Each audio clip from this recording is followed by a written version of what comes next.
నమస్తే welcome to dot news. Counting లో కూటమికి ఆధిక్యం కనిపించిన మొదలు రాష్ట్ర వ్యాప్తంగా చాలా ప్రాంతాల్లో వైసీపీ కార్యకర్తలు నాయకులపై దాడులు స్టార్ట్ అయ్యాయి.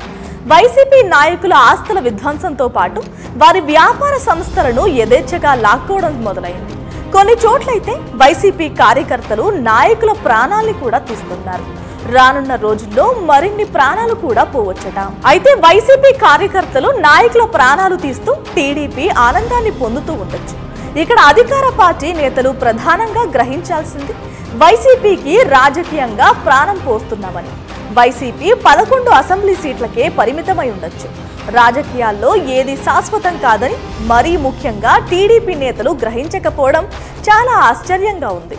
ఎందుకంటే 2019లో ఇదే టీడీపీ కేవలం 23 ఎమ్మెల్యే 3 ఎంపీ సీట్లకు పరిమితమైన సంగతి తెలిసిందే.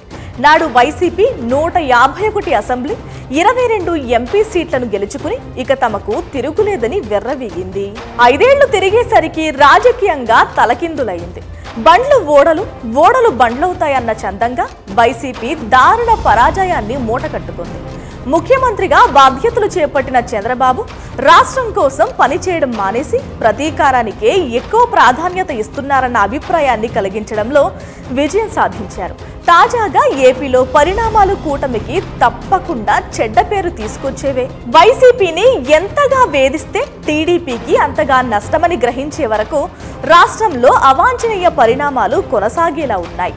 ఎవరిని చెప్పినా ఈ పరిస్థితుల్లో మార్పు వచ్చేలా కనిపించడం లేదు. నష్టం జరిగితే తప్ప కనువిప్పు కాదేమో. Please subscribe dot news.